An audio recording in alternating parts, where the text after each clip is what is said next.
Hello students, welcome to my channel. I am Rashmi, your maths teacher. तो इस video में हम देख रहे हैं हमारा एग्जाम्पल नंबर न्यू बुक का 31, ओल्ड बुक का 31 है, न्यू बुक का आपका 29 नंबर है। तो इंटीग्रेट करना है आपको -π/4 से π/4 लिमिट है साइन स्क्वायर एक्स dx को।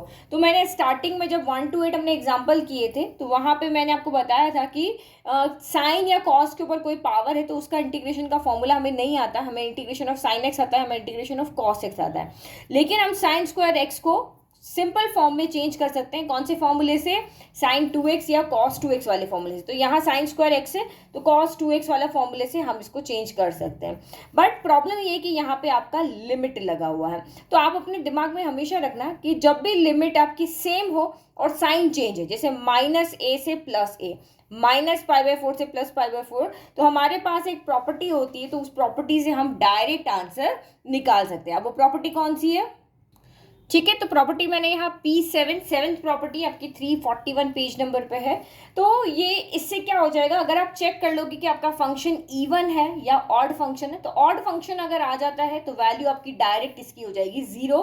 तो ये आपको आपके जो ऑब्जेक्टिव क्वेश्चन है उसमें पूछेंगे तो आप डायरेक्ट सॉल्व करोगे। अदरवाइज ये अगर प्रॉपर्टी नहीं पता है तो आप सोल्यूशन में ही लगे रह जाओगे।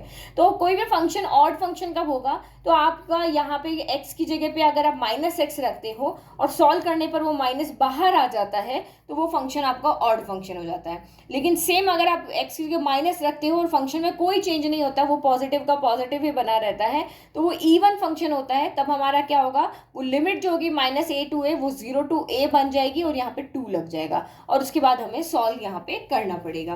तो देखते हैं ये फंक्शन हमारा इवन फंक्शन है या ऑड फंक्शन है। तो आप यहाँ पे पुट करके देखो, यानी कि लेट एफ एक्स जो है वो मेरा यहाँ पे साइन स्क्वायर एक्स है।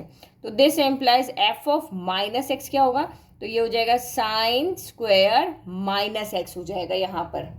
और साइन माइनस थीटा क्या होता है? साइन थीटा ही होता है। तो ये आपका यहाँ पे साइन स्क्वायर एक्स ही रहा। तो देखो इसका लेफ्ट और इसका लेफ्ट आपके दोनों यहाँ पे क्या है, इक्वल आ रहे हैं। तो दिस एम्प्लाइज जो फंक्शन है वो आपका इवन फंक्शन है। तो इवन फंक्शन है तो हमें इसको क्या करना पड़ेगा, सॉल्व करना पड़ेगा। तो ये जो है वो टर्म अब आपकी किसकी इक्वल हो जाएगी, जो इसको अगर मैं आई ले लूँ तो ये this employees I equal to अब मेरा हो जाएगा 0 to π/4 हो जाएगा।